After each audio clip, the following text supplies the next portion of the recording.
কি কারণে এখনো ভোট শুরু করা গেল না? ওই মক পোল কমপ্লিট হলো, কমপ্লিট করার পর পরক্ষণে যখন একজন ভোট দিতে যাচ্ছে তখন হঠাৎ করে দেখা গেল যে ব্যালট ইস্যু করছি, ইনভ্যালিড দেখাচ্ছে। তখন আমাদের সেক্টর অফিসারকে ফোন করলাম, সেক্টর অফিসার বললো যে আবার নতুন করে আবার সিআরসি করতে হবে। আমি টোটাল ক্লিয়ার করে ওনাদের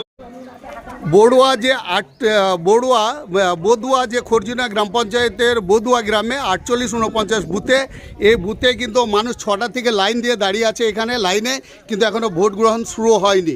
অনেকে তারা ডাক্তার পেশেন্ট আছেন, অসুস্থ মানুষ, তিনারা কিন্তু ডাক্তার ভোট দেওয়ার পরেই তিনারা কিন্তু বর্ধমান যাবেন চিকিৎসা করতে, কিন্তু এখনও সেই ভোটগুলো কখন থেকে দাঁড়িয়ে আছেন আপনারা?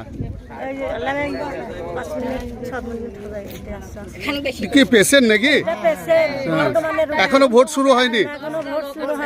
কি নাম আপনার? আমার নাম মাবিয়া। উনি পেশেন্ট? কোথায়? বর্ধমান ডাক্তার দেখাতে যাবে? দেখি একটু বের করেন ওনার ভোটের কার্ডটাও একটু। 10 বেজে গেলে এখনো ভোট শুরু হয়নি, কি বলবেন? কার্ডটা বের করুন, আপনার ভোটের কার্ডটা বের করুন। কখন থেকে লাইনে দাঁড়িয়ে আছেন? এই যে ভোট এখনো শুরু হয়নি, কি বলবেন? 7টা 10 11 বেজে গেল, কি বলবেন? হ্যাঁ, ভোট শুরু হয় না। কখন থেকে দাঁড়িয়ে আছেন আপনারা?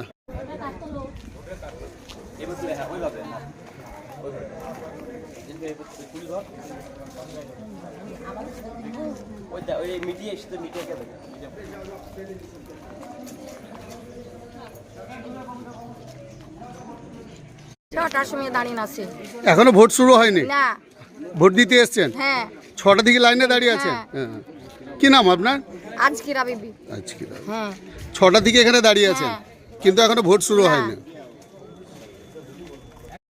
বলুন, কখন থেকে দাঁড়িয়ে আছেন? কি প্রবলেম? কি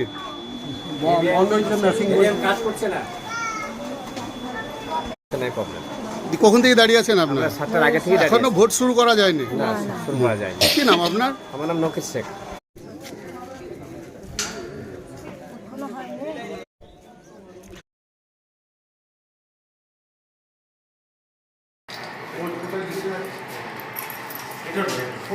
না, বলো তো। আপনি এই দিক থেকে করুন, নাহলে পুরো কভার করতে পারবেন। এই মেশিনটা পেছনে আছে তো। একজন এখানটা দাঁড়ান, তাহলে শুধু আপনি ভোটার, ঠিক আছে? প্রথম যখন আপনারা কোনো ভোটিং কম্পার্টমেন্টে ঢুকবেন, আগে কি দেখতেন? আগে প্রথমে দেখতেন এটা একটা ব্যালট ইউনিট। এই ব্যালট ইউনিট আপনাদের কাছে উপস্থিত থাকতো, আর কিছুই থাকতো না।